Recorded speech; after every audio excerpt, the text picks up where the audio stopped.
Bear 5. Okay, Mr. Betting course 5 from Betway. Yadabema Monday, now Kucha, Wenyaska, Nabiaso, Kama, Amuzupi. In first said, he said, Yanuan, any Pagina Guso, Amuzupi, Dr. Amuzana, and any Komo. Kwame, Ken, Nanima to say, Young Copoadum, Kwame Dela, Ken, Kwame, Yonkwe. Medasina, any Saturday. Nti edru ho na da gini pusokra ye be witness matches ne na nkosi nyame ya adom echina because games in the Lawson ma me sha se mfem free cup final ba ko e be koso Wembley Carabao Cup final between Liverpool and Newcastle boboku no ken me nipa ba ko ase ye bo competition bia teams mienu omu piem wo final na ya me pese me acknowledge omu because enye omu nko na sha ase omu ni bi mu na sha ase ano mum akwa do that stage so e kyerese sa competition no eye two clubs omo ya ade na akwa do ho se ofa Liverpool boboku na o eliminate West Ham oyi Brighton efrimu Spurs efrimu ana Southampton. These are clubs omo ha adwen ana Liverpool yi omo nyina efrimu no de akwa do this stage se ofa Newcastle boboku na oyi Nottingham Forest frimu oyi Chelsea frimu oyi Brentford frimu ana oyi Arsenal frimu.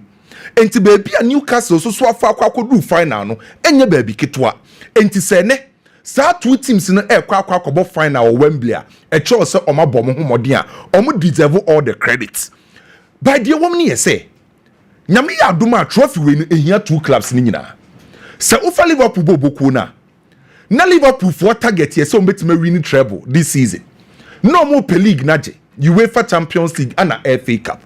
Sa trophies miensa we no sa treble na Liverpool person mo je no entimi ambaso enti se Liverpool for target se ombetima je EFL no metimi age league ni based on football no mabo no at least si ebo season ni wie na ye se Liverpool age true trophies a obeka se slot in the boys no ayade enti ombeko all out most especially say Liverpool 14 efie Emma PSG be eliminate omo enti omo de sa trophy we betima compensate omo fans.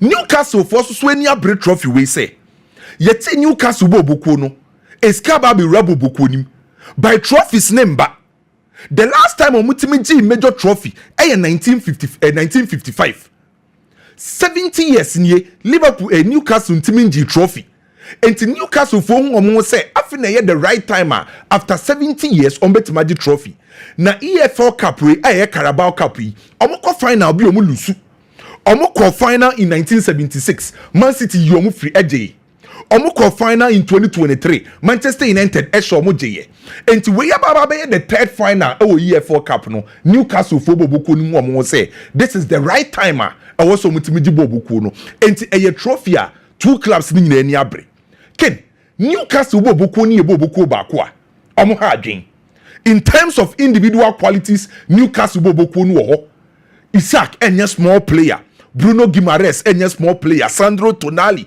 Joelinton these are players are individually omo very good enti Liverpool kwa kwese Newcastle no omo kwa kwese boboku a onim say individually no omo players omo very good eba collective play na Newcastle si akan unso omo ye boboku a omo te omo ho ase there is a certain level of understanding e Newcastle for play nim and I watch it from a tactical standpoint so a omo ye team ba ko tactically omo ye very good. Omo ability say ombetimi press high omo ye very aggressive omo nim sa de ne how are best sit deep and making sure say be maintain your defensive shape our opponent ntimi expose ye no omo ye very good in terms of counter attacking football Newcastle for ye very good so who ko share Newcastle boboku na onim say okwa ko share boboku omo ha adwen by problem e wo ho ne ye say Newcastle for pick form pass dey a omo ntimi Liverpool team no many times and you Liverpool so Newcastle ma pick form omo ko share Liverpool team ni ma omo struggle some be Liverpool boboku no enti sa wo check this season kra na at the time Liverpool focus St James Park no be enim say Newcastle ko share Liverpool ye bobo ni we na ye 3-3 omo ko Anfield require Newcastle for ko lose ball no against team friend say Liverpool enti sa wo check Newcastle boboku na ken omo pick form bia omo struggle against Liverpool boboku no so obi bebu sa say and there na Liverpool for team the year omo dey stop Newcastle boboku no and recently omo matches am witness ni nyina no Liverpool for you very smart. Who say Newcastle boboku no Omo runners, omo use quick movements with the ball. And at time biano omo use quick transition. Enti only Newcastle kosia na omo a lot of spaces on beha omadwin, ebeha wadwin. So adia Liverpool ne slot e dey stop Newcastle boboko ni say omo use a compact and organized defensive shape. Anytime be a Liverpool for be Newcastle biano, omo make sure say omo nkra ball na omo be very compact without the ball. That means say unye a lot of spaces. No man make sure say omo defensive shape no e be well organized. Enya dia time biano say Liverpool focus here Newcastle omo use because Isaac say oman is space or be running ha. And this game I ebe koso no ye nya Anthony Gordon wo game nim. So a game back on the left side ebe ye Harvey Barnes and the best start Ediama Newcastle boboko no. On the right side ebe ye Murphy. Now Branty friend say Isaac LED attack no. Sa 3 players we were nim ho no. Omo ye players are omo space on be how adwin so ene anase nyame aduma e wo Wembley. Liverpool for be try say on be very compact normal ye organize we chi normal limited spaces no. And say what take Newcastle wo boko na. Omo ho den pa ye mfimfin. 3 players on be operate on mfimfin no. E Joe Linton, Sandro Tonali and Abrantia ono so ojina mfimfin obi. Enti sa 3 players we Bruno Guimaraes, Sandro Tonali and Joe Linton. Sa 3 players we omo control game at the man team friend say Newcastle. Omo distribute at the man Newcastle. Omo created the man Newcastle. And as omo defense ni benya numbers, no menya protection na sa 3 players we. Enti se wotimi break omo midfielder. Time bian a go against Newcastle boboko no. And Liverpool for our midfielders are omo ho edene Gravenberch, Soboslai, and McAllister. Se Newcastle Liverpool for midfielders no ekosia ball teamer omo midfielders no technical midfielders are almost struggle. Typical example omo game against PSG midfielders no technical midfielders are omo nimbo ni kura. Enti se Liverpool for midfielders no kosia that type of midfielders na hard dream bebre. But in this case omo kwa kosia Newcastle midfielders are omo so more of a mechanical midfield players. Oche obi to say Bruno Guimaraes, Sandro Tonali and Joe Linton. Enti ebe boy team my friends say Liverpool Football Club. The only problem a Liverpool for be facing playing against Newcastle ye one. Minim how psychologically or metimi psyche omo after so move free in the UEFA Champions League. So mutranye ya sa Champions League no move free mo no ebe shi omo especially baby omo free mu omo fie no ebe tima mo you slow. Then ombe me say Arnold in this final game and ka be here players ombe tima surge forward a ombe tima attack. A Branty friend say Kwanzaa and the be operating on the right side. Or a very good player, but in terms of attacking threats, on Tessa Arnold Bobokun, so you said any free Liverpool Bobokun, it will be beer game him say on bet magic final way. So may pull Liverpool say ye petima or bet magic Carabao Cup final na. Met put Liverpool Bobokuno, say Liverpool bet magic a first trophy this season. No more the Premier League in the asoso. Meko Liverpool soon be winning. Newcastle, Ebema Liverpool tough time by Liverpool a big advantage say or bet magic sa trophy we. Mohamed Salah recently, most especially against PSG, when Timmy who game so a fine opportunity. Mohamed Salah beat my side in Timeko win at the Ama Liverpool Bobokuno. Arsenal, Emirates, against Chelsea, another top game. Recently, over Arsenal and Chelsea so musi akanya. Arsenal dominated Chelsea. Nansen results so mumi enusia die favor ne pano team my friend say Arsenal Bobokuno. Enti say what check your ma. Since 2021, Chelsea intimi share Arsenal. The last time you said Chelsea, share Arsenal. Na ye Thomas Tuchel na ye coach. E ye Lukaku ni Reece James and share sa 2 goals no. From 2021 besine, Chelsea share Arsenal bia na omu ntimi wini. Ana baby ye baba ball no, Emirates. Recently Chelsea Emirates bia na omu bre. Nansen omu kwaje 5 goal omu ho. Omo kwaje 3-1 bi enti se wo check Arsenal and leave Chelsea Bobokun of later a tie go in favor of Arsenal Football Club. And se wo check obia current form league na yebo say after 28 games a fact se Arsenal ade say Chelsea Bobokun no enti obi bi obeka say Chelsea Arsenal fie no Arsenal favorite no sa nipa no enye far from right because currently Arsenal better than Chelsea. I will be a better put Arsenal so be your favorite. It was a game win. By the fact say Arsenal your favorite, in interest Chelsea into me in there is a way out. Chelsea and for who say Arsenal was no. Chelsea bet me akọ Arsenal fie. Akọ shock Arsenal because Chelsea pet tough for ni be ra.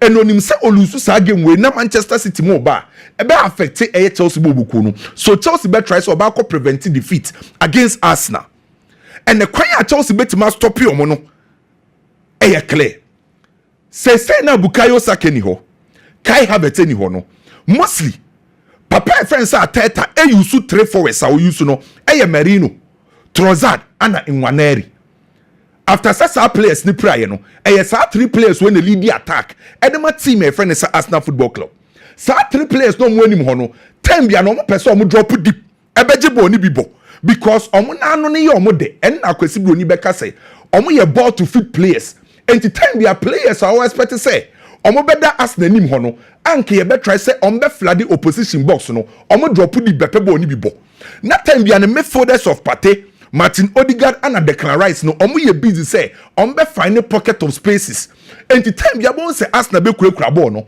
on be pass ball na around on be control game no by a through the final third omo pose threat bia because there is less movement ewo Arsenal nim ho omo ni player bi obe stretch opponent omo ni player bi a off flood movement ni ho bebre interpositional change ni ho bebre e affect Arsenal recently ewo the final third so ukosia Arsenal say the teams ni ye say omo jai ball ne de ma Arsenal no ma sit deep no ma make sure say ombenya numbers behind the ball in doing that e was we very disciplined say onko commit a lot of fouls around the penalty box e man go against you say oh yes I didn't also making sure say who defend against Arsenal time bia no e kwa abefa so defend no who defensive structure and the balance no who be maintaining throughout the game. Typical example Arsenal and Manchester United with Old Trafford.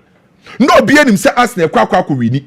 By a ball game ni we no hwekwa Manchester United for so defend ye omo limit Arsenal bobuku no so Chelsea betima ye the same thing because Arsenal players on lead the attack Nwaneri Merino and Trossard no omo ye ball to fit players omo drop deep omo instead down post threat the final third. By big question here say Enzo Maresca be yes ade na which I don't see him doing that because Enzo Maresca enemy ka Arteta nyina no omesua de free Pep Guardiola ho Pep Guardiola a coach back who believe in possession play.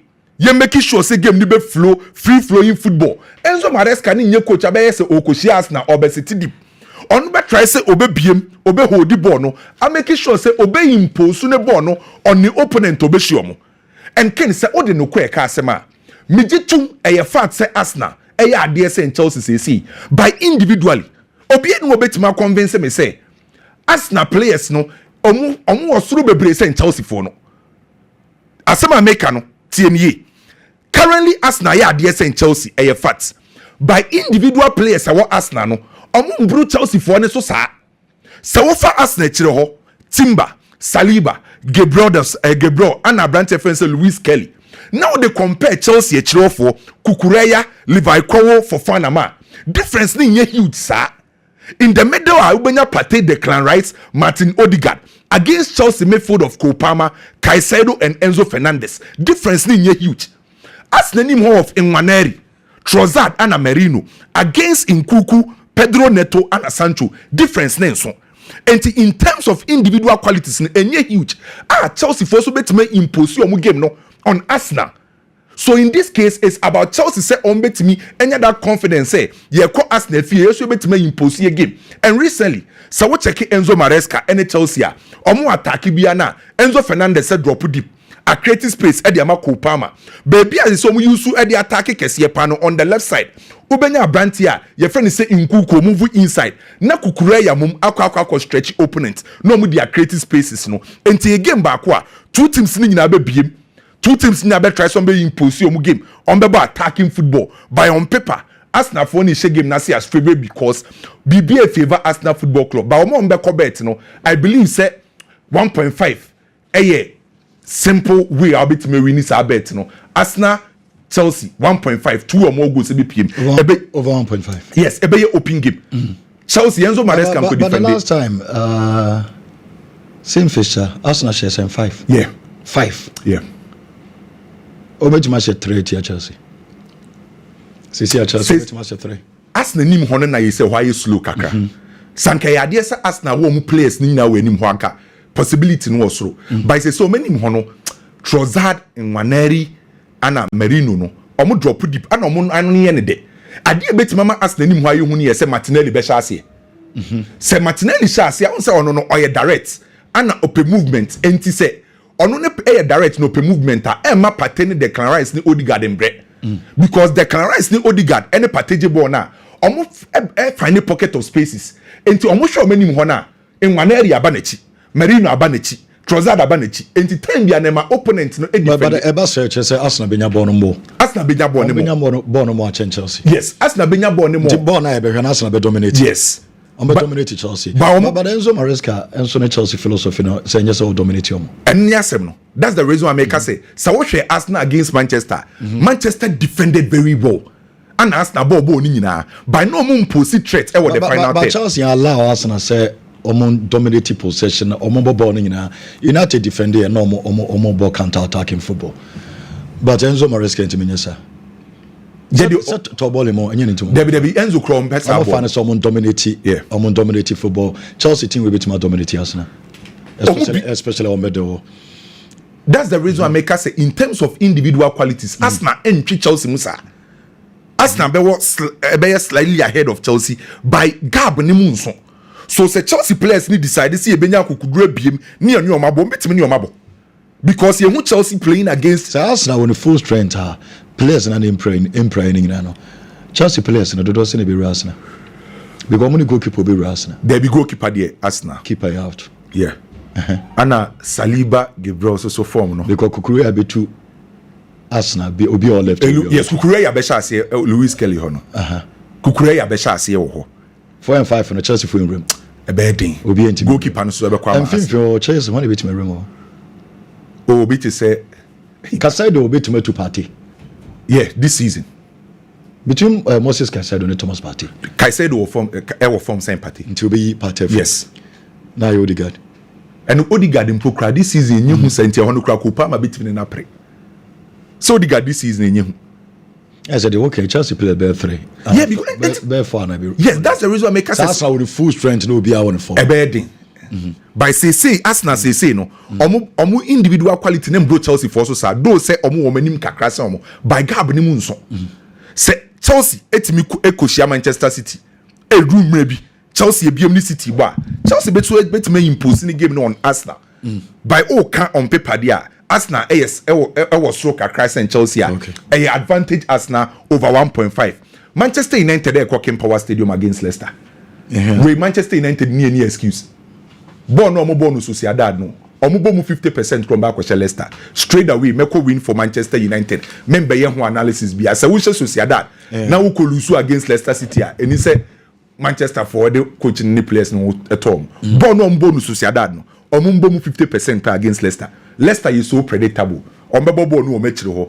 no ma show mo wins no ma cross the akwa Jimmy Vardy omunim goal she omu concede goals bebre Manchester United en boss abo no Villarreal against Real Madrid match ba kwa ken enu anakwa ku chirechire mu dia chiro se Carlo Ancelotti ni Real Madrid for eni abre wo game nim na omo kasa omo deserve because machine pokreto de bi na ye adwuma e break it down o hwe the situation of Real Madrid kwan omo fa so call Wanda Metropolitano time e koduru ye na time omo bobo we a in a way be affected Real Madrid for e be playing advantage for Villarreal and Villarreal bobo no ken Madrid ko ho bre since 2018 Madrid akọ win just one game na Kwame sasa no Manchester ada golem no omo bi omo so nka players no wana omo ka ho na de na da bia no akoye se Carlo Ancelotti same team players kro ya and odi ombobo no on say to be honest with you Madrid this season no omo nse de ni last squad sa omo ni bi ba mienu miensa na e wono so omo bi baby edu na do crucial moment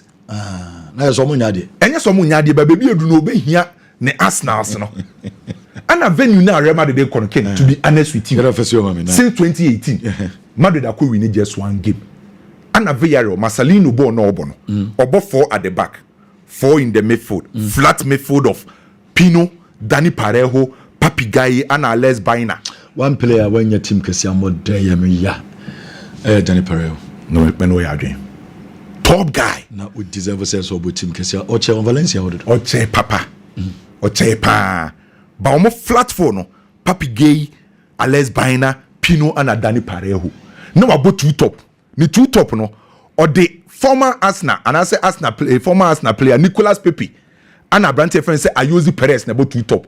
Nicolas Pepe the opponent in the defenders he come Rika na creating space Eddie Ama Ayozi Perez. That's the reason why Ayozi Perez actually 11 goals this season.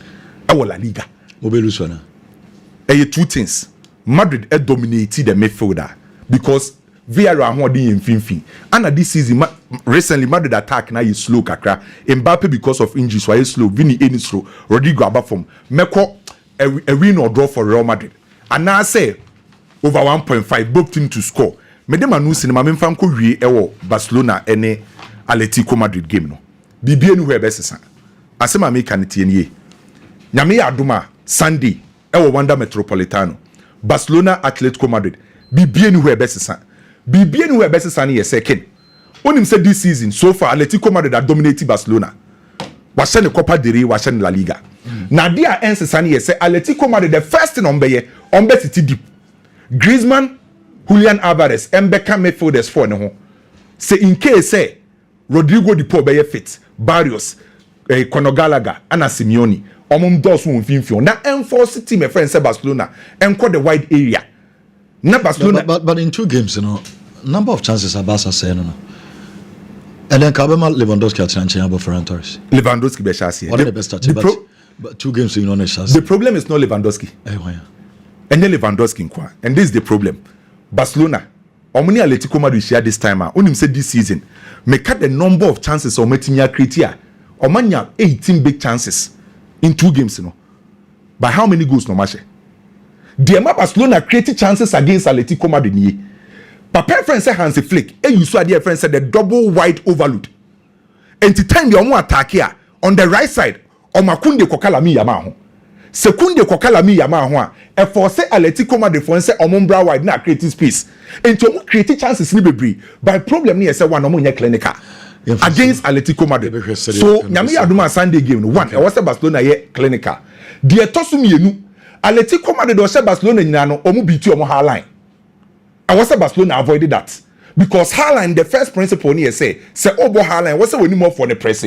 Say Barca anya sadie no. Say omo nya sadie no dey was switch to mid block. And at the third problem you say omo nya Atletico Madrid defense here.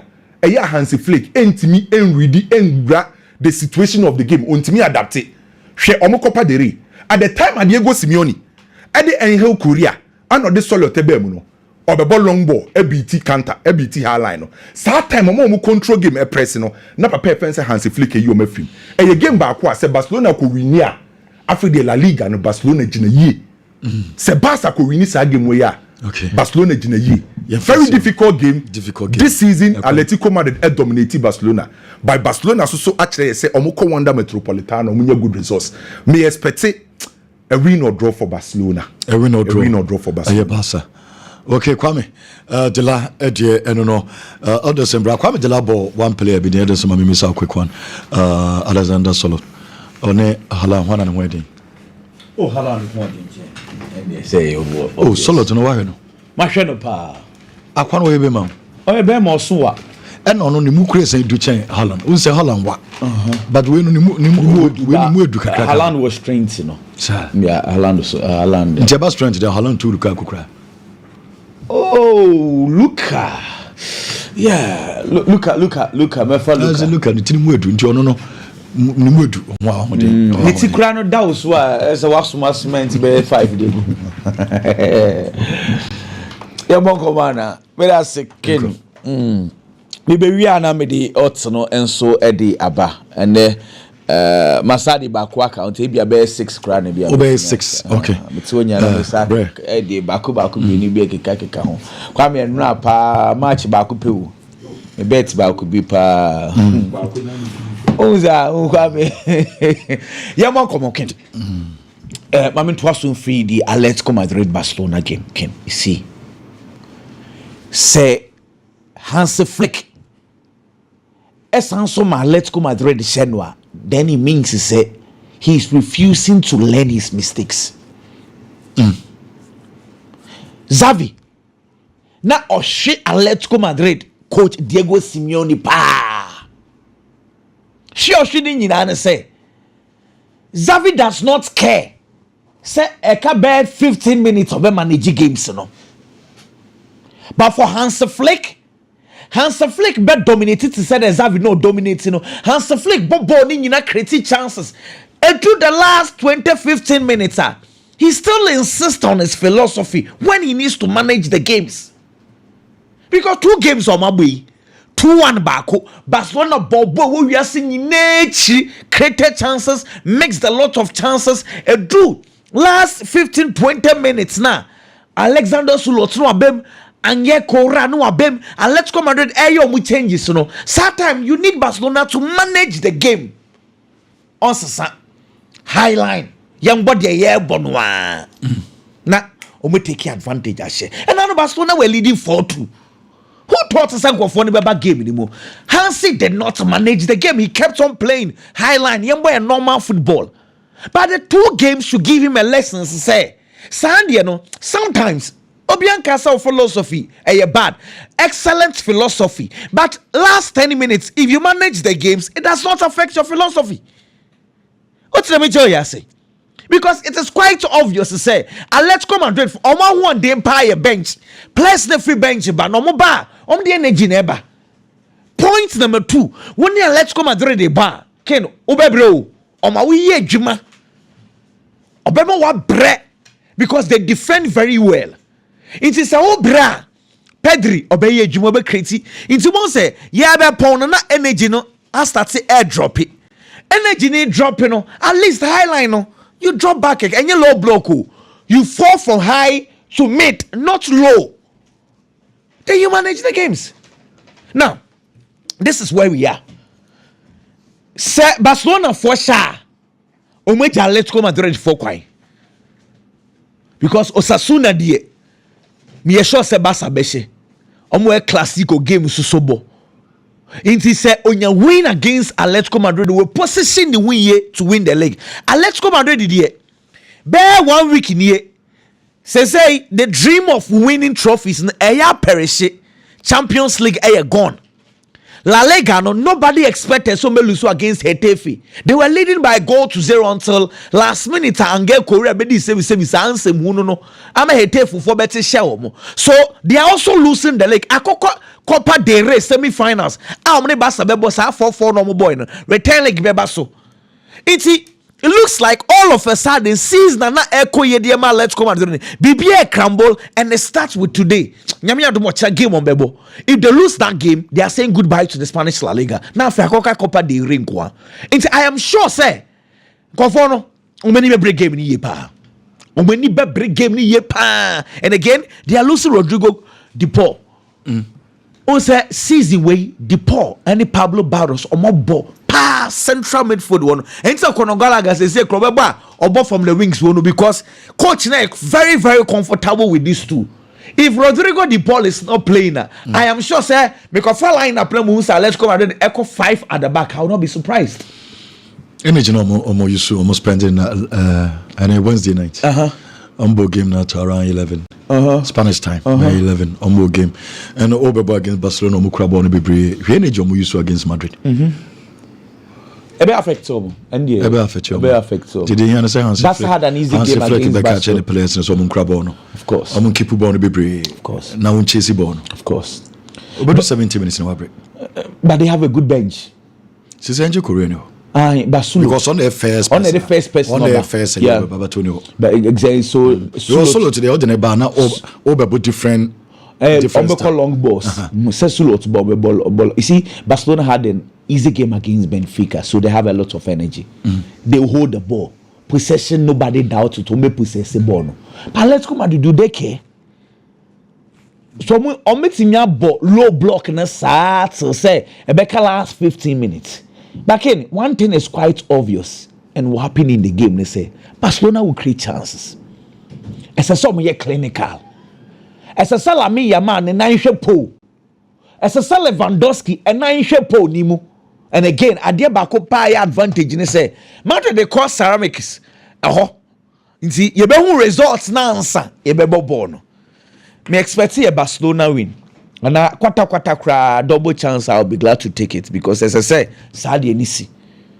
Answer Flake, as I say, me who changes because 2 games your mabwe say, Obi be catch us Atletico Madrid. any good results against Barcelona, and you're fair to football. Not at all. Arsenal, Emirates Sports Stadium. Ken, there's something strange between Arsenal and Chelsea. Now, they be a make say, more watch football at between 95, copy 2005. Now, you can Arsenal and Chelsea. I have no context. Arsenal, they went unbeaten. League games, no, we see Chelsea T2, almost until Jose Mourinho came. And I bet Danny. Jose Mourinho's Chelsea versus Arsenal. After that, Arsenal in Simeomo. In 95 to 2005, period of 10 years, it was Arsenal. 2005 to 2015, it was Chelsea. Today, Chelsea air struggle says 6 games in our league anymore. They cannot beat Arsenal. In Arsenal, so bet Danny again against Chelsea. The last time at Chelsea say, what Kai Lukaku first game, James Lukaku go be almost 2-0 Emirates. If it's all, and one know, it's Arsenal inside that Chelsea so. But me too come on now ne kwamidi. Ken, say game no end the draw. A good result to the match Chelsea, but bad result to Arsenal. Me what? If the game ends in a draw, a good result to Chelsea in their quest to play in the Champions League next season, but a bad result to Arsenal. Into Chairman Dientia, I was such Chelsea could be a game in Bumbo against Arsenal. Why? For what? To please the board of directors? You think the board of directors na MP Champions League than beautiful footballer na? This is a Chelsea team. We Leicester City moi omo na make errors pao or to me the ball omo defender goalkeeper to me the ball Chelsea akose Chelsea omo a lot of mistakes at the back. So they should open up. Why? For what? At the Emirates. But Arsenal when the last 9 Arsenal Chelsea 6 times. Aye. The last 9. Aye. Now me be when you say period of 2020 to 2004 to 2020. So period, Arsenal, Chelsea just 6 times. From 2004, 2004 to 2020, just 6 times. And the crown eba from 2013 more corner results in statistics. Yes, exactly. But the last 9 was just 6. It's Arsenal for that Chelsea for the Yeah. So you accept the reality and play around it. Can they say Chelsea? Last season, Pochettino Odysseus semi-finals no call FA Cup and a City Esheno. EFL Cup they lost to Liverpool. Season way Chelsea FA Cup no Brighton EFL Newcastle Chelsea a benya advantage. We will say Chelsea I have a good season when Chelsea qualifies to the Champions League. Okay. The plan is for Chelsea to go to the Champions League. Say teams any Chelsea airplane no. Nottingham Forest omne FC Town ebebo. Unim de beko. Manchester City bet na fie ni Brighton abo. Ebetimi abase ebetimi a draw. Bibia betimi see in that game. But a lose to the M1 Chelsea. Me ba to the mecho yes. Ebetimi mo free position no. Bibia betimi see because they say we Arsenal 55 now, Nottingham 51, Chelsea 49, Manchester City 47. It's 47, Newcastle 47, Brighton Hove Albion 46, into 47, 46. Into Ulusu 1 game one. You are gone. In majority the video you say 2. They tend to say one thing very unique about Maresca. Though I told the be a near man say why I like Maresca Kakrani say me no can say nobody and they bet me actually nyame adom a game ebe so the role of Makukurela. Nobody. Because we have seen games kuku. Yes, starting game now no invent about become one sky say the no more double pivot. So we have seen your Chelsea best player this season. Oh, he's so far no one sky say but say there. So far, what sign home? Or a player of the season. And technically, he's the coach's guy.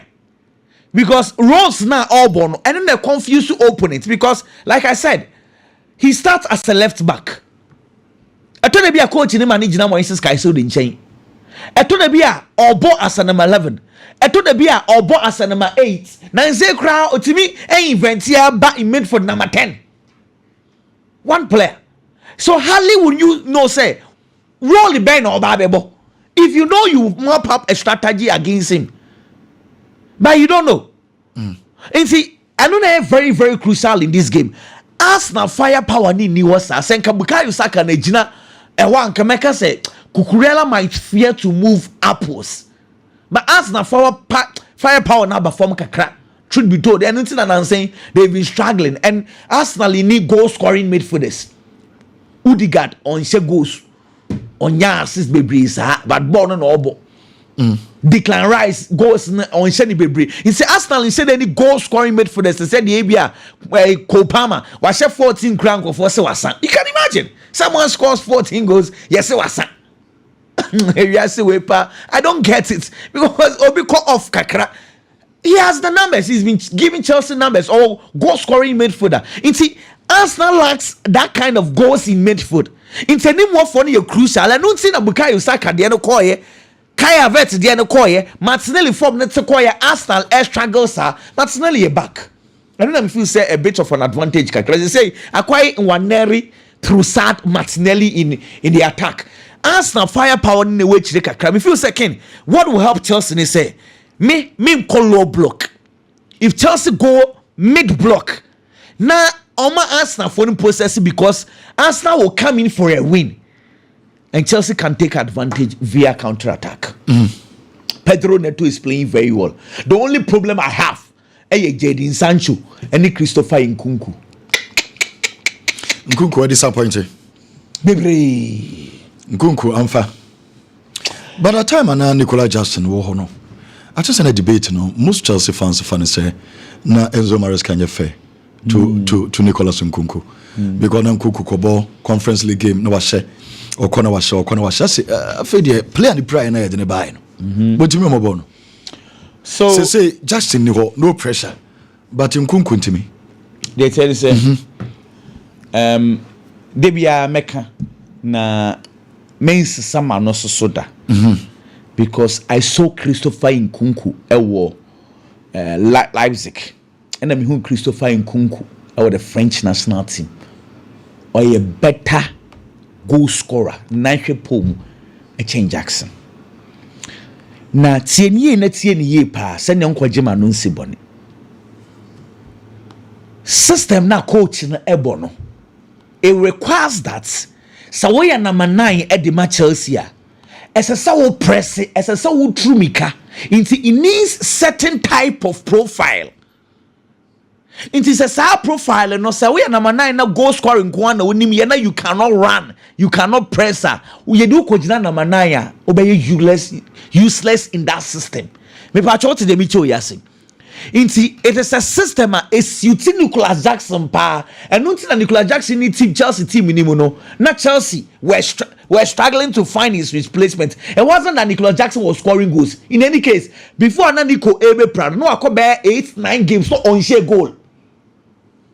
So Chelsea did not mix Nicolas Jackson for his goals. They mixed him because of his hard work. E Jumadina o yenenema Kopamo opportunities, any spaces, eshe goals. So Chelsea rather mixed Nico's hard work, not the goals. And until Chelsea, time and Nico Pride, they were looking at solutions. Kopama as a first nine alpha. Omo try and Pedro Neto. Boy, so far. He's playing very well. Pedro Neto on my Chelsea goals are now Derby.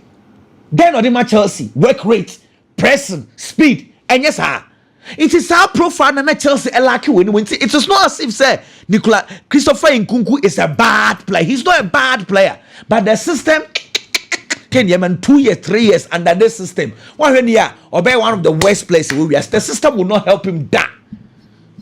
Oh, come on, he needs to. Okay, my entire coin. May I expect Sanya over 1.5 na Kwame Kane. Over 1.5. Okay. Can check me bear 2-3 minutes. Be here. I name Mr. I think say. For catch be mame. Na me sound so money ta Brazil sisi and say name no obenya abotre kakra. Also mu di na tem say footballers now Brazil in serious.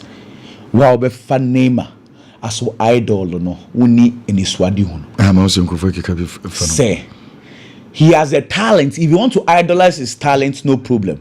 But his character, persona, a problem. Girl and some no be can say no crese no kre Yankopon ne Neymar any girl nko anim.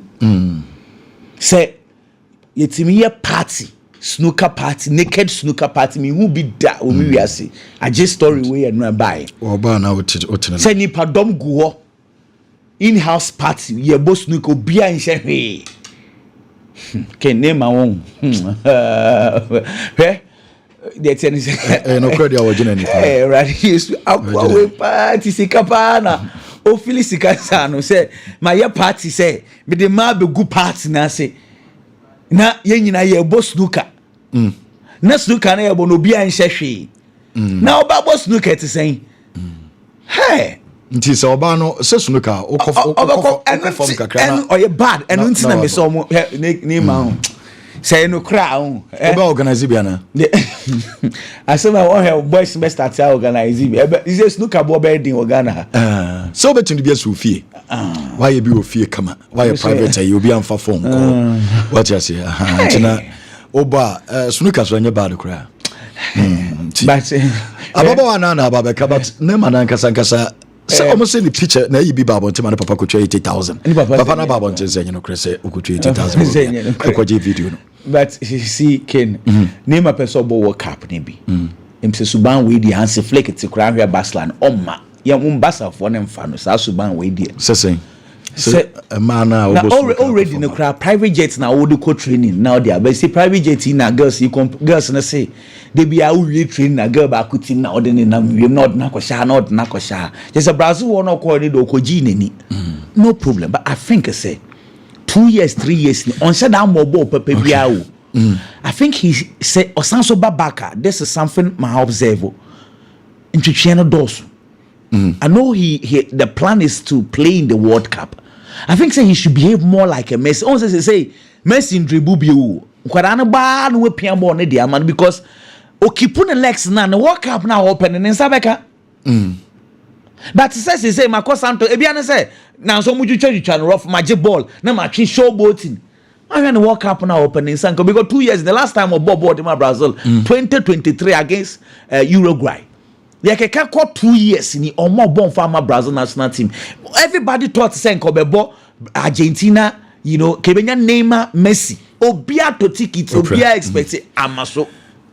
O managing who we are. Sebi sex ya the 9 able. Ujina wa bebre now ye sex bebre it affects your legs. Also sex ya the 9 ye 9 ye bibi na wona ye we abet me. Ujina wa now so the ye bibi because be our starting boss snooker games ye we there. We be here on 9 bebre. What time we dey senko for peke because snooker now won bon obegina wa na ye ni bibi. It's the 9 here. Inti say a 9 now we plan still now the year yes ala line no it will affect you. What I say, Neymar is a brand, but he should manage his lifestyle outside football. And that's what I'm feeling. The negativity is not done too much. I enjoy life. Jineni. Enjoy life. Biggy, what for there? Now me abdum bibi aboko. Where them so man fa wo home gym. Why? No comment. Snooker na bebo bia na. Where them man fa home gym. Say ma wo ko ku be so pass ma. Man fi no cry. Bye. Boss. Sale line there. Snooker cry the minimum. Onimbo. No de mo crampe. Snooker. But Mamisha say from the Italian Serie A. Game back or Basso. Now game in Basso between two coaches are pressure warm so pa.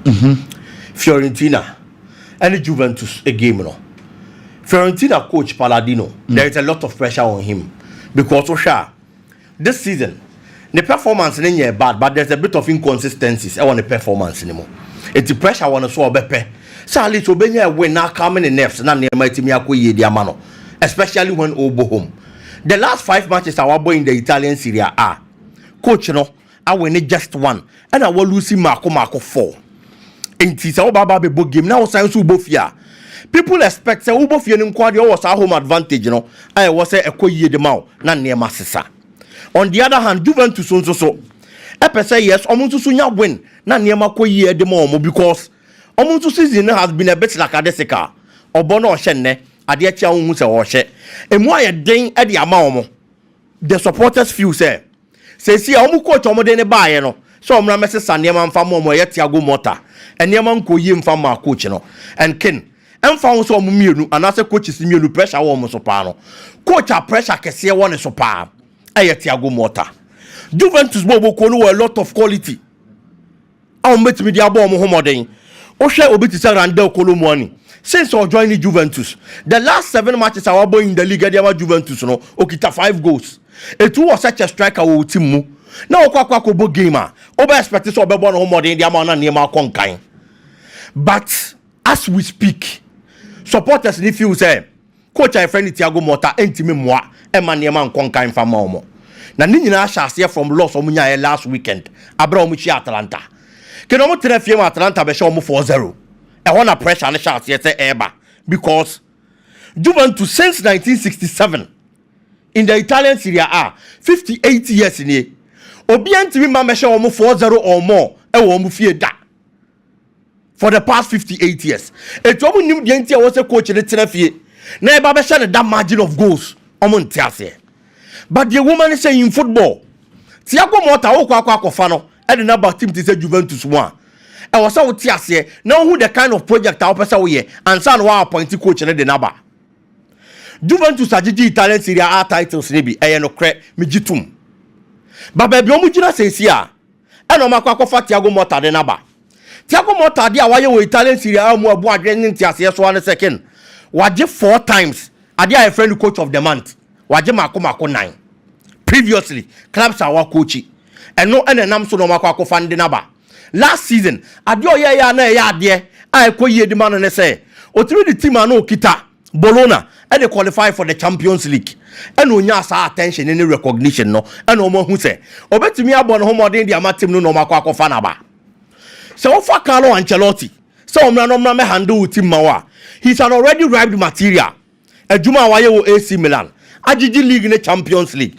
Adwuma waye wo Bayern Munich. Abon homoden ekopiem wo Everton. E de call Real Madrid. Wafa an already made product or coach. So omra me coach team mfama wo. Eti in the first season. So who expected trophy said they free hono mo enya problem because of the performance achievement and experience.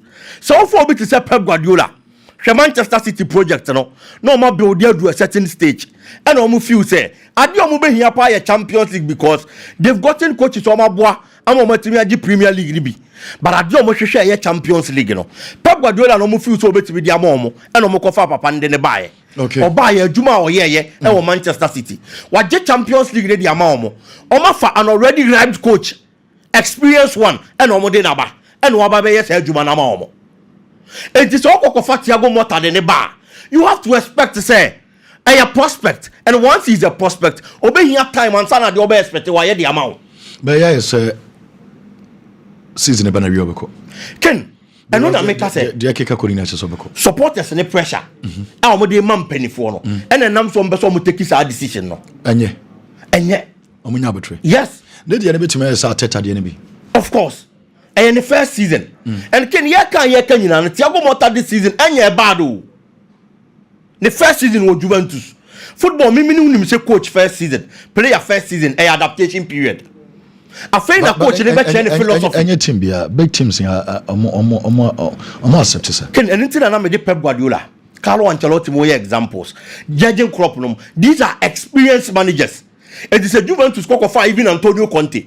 Based on the experience e wo Italian Serie A animu e no modjo no ne baaye e no ba be fa Juventus bobo ko na unim se waye bi wo Serie A animu da e di se wo big club na wa man the time a mini problem e wo ho debi fa obi ti se Carlo Ancelotti de ba based on the experience and the performance na so de ne ba na wa man the time a mini problem but so for Thiago Motta oh here time because he's not an experienced coach. That is where the problem is. On your experienced manager, it will be your time and sana de wo hwehwe no watimi aye de ben e de amount. And until make us a bad decision because as we speak, can Inter Milan that first over 61 points. Second year Napoli over 60 points. Third Atalanta or 58. Juventus and that fourth or 52 points. It's in the first season our Italian Serie A move for Juventus team no. And Yaman Koyem from man no. The performance hasn't been bad. Or tries at least or many a top 4 spot to be qualified for the Champions League. So far, Opetima Walusi matches Ketwapa our Serie A anymore. Juventus. Walusi just 2 matches. Or no Lucy matches Ketwapa. It was Serie A anim. But 13 draws. 13 draws, 13 wins, and 2 losses. And today also I say, or add this some little spice. Now for a lot of the draws are unya, you know. What turning them into wins? So what to me I said Jumana, Ebian can come here here in Poncono that first. Between or no. Any a team or that first, you know, and you're just 9 points, and them. And clearly he hasn't been bad. And this is all for prospect. I'm an ababa by Jumamawa. One thing I was a root to him now, and I say prospect be here time, and so therefore, Omunya breakaka. And from my papa, a friend said Tiago Mota. Okay. At least, so on the second season, that performance, say yeah, then you can draw conclusions. Say yana any year, but in the first season there, Omo exercise a bit of patience. Number Omo mass supporters and the pressure. Influence your decision. Can Paris Saint-Germain ball a Marseille? Paris Saint-Germain that first, Marseille that second. Between these two teams, Obaka's the first and the second, yes, a very big game, no doubt about it. But over the points gap between the two are clearly the chairman say between the two teams, quality in the back there was really be chain back. A 16 points and a don't move in them. But at the back. Marseille have won this season. They say they have gotten Liverpool is in 15. Aye. So ne Marseille ne yidi na yepe. PSG na yepe. Say the same thing applies to Liverpool ne Arsenal. They're both in quality between the two. Oh yes, sure. It was Ken Eso. Okay. And Liverpool was squad defection Arsenal Boboko no. Tora Paris Saint-Germain Boboko now. The kind of quality omo na Oshia Marseille at this stage, you know. Menya sure say Marseille are ready. At this particular stage of Paris Saint-Germain, but only option be because where these two teams are, the last 5 head-to-heads and also last 5 meetings, it will league him how much you know. Paris Saint-Germain and Sheba say nina. And will be anyone who consider even a single goal between these two sides. It's a bad thing the Olympic Marseille. So this time around, Oko Paris Saint-Germain home. No Paris Saint-Germain is brimming in confidence. We game how many Liverpool boy. Being the first side. Our Champions League knockout time one. Liverpool shine the first away. No what me I Anfield I overturn the scoreline. That alone gives them some sort of confidence. This has been in the team now, but this is almost your signings kakra. Bad. Say Mason Greenwood they say. He's gotten 15 goals for them in the league. And you're bad. On that second on the goal scorer start. But the performance and they're very good. They have other experienced players. Adrian Rabiot and so Honum. There is one player. Hope you're out. Yes. A bit take a bit of shine they free team, especially Ubo Paris Saint-Germain almost so much quality. But at the back, when say there is one player in their team, Luis Enrique, who is a winger or boss a fullback. At the Maomo, now dia Meshe or 7 goals this season. Only Nuno Mendes, the Kwakushia was half flanco. A Juma Nuno Mendes, I own Mohamed Salah Nadia. Clearly, watch us a bad didn't say winger be we are still betting me Nuno Mendes. Now key player. In such a game, and then on the Kwako for I can't know ne Lamayama and I better. You know Lamayama, and also the bishop mother's a final. And the bear then so. It's I believe so. Looking at the kind of quality, Team no Ekita, Osman Dembele, this season there were 20 goals. It will league in okay. The performance has been very good to the extent say you did Ballon d'Or home common there. Your bar branch and to ding and so at the bum. The last 5 home games our ball at the Paris Saint-Germain Bobo Konekin, Nina Washigo. We are only through a team of Ocean Olympic Marseille. The last 4 meetings between on Marseille, it will be our assistant. It's a mania difficult at the Mama say Bobo at this stage. I think that it's going to be a straight win for Paris Saint-Germain. Straight win for yes. Last 5 travels of Marseille will league in him. Echo Paris Saint-Germain who another meetings, you know. Can I add the amount a team my friend say Marseille? So be even a go. Paris Saint-Germain shall not 2 to 5. I won't consider cry. And see, Ebian, we team deserve a building now. Ebian, at least somebody be one go. But send a share party a bedding. PSG from left and right. Wash on the last 5 meetings. Appear you consider one go crowd. Or send it be a nail. But just say until at least a 3-1 win before Paris Saint-Germain there. Biggy, and you're bad. 3-1 win PLG or more. Yes. Okay. Yen fan nso me ba be jimi nkomo because na ye bewura ya na se beba ya best screen so na ba be di nkomo kakra but Edilson mame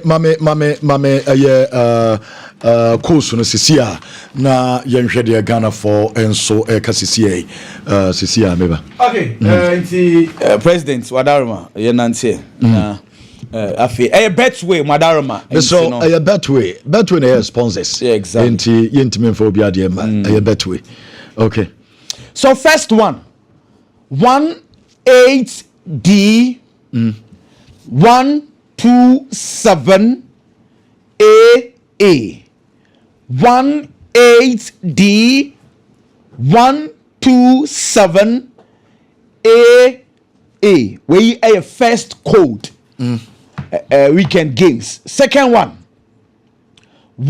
18D 13B 87 18D 13B 87.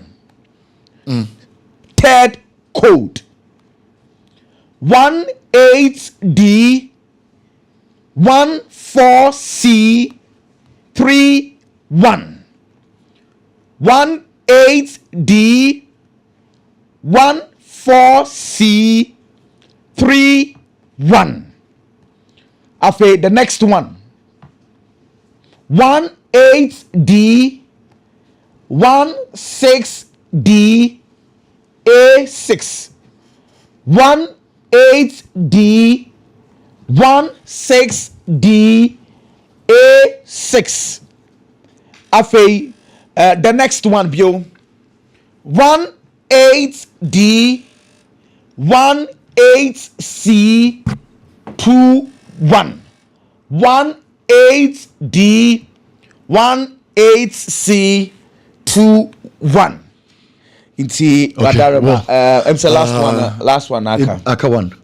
Okay, Fenebre. 18D 19E CF 18D 19E CF. Madarama, wa we nya na na obetimi play back of Facebook unya nya obetimi adwone ye yewe program no kra oba ye Facebook wa nsabeka na wa ba bepeke eno aye course no ena ye de ato wanim no enti meba na ye ntwa so free osisi na ye beba ye best queen so more is Ghana Premier League no Asante Kotoko Samates Dream FC House of Folk ene aye games no baso ne games na nya sem ketwa kra ye bedi nkomo bebre na ya hwe Blasters Ghana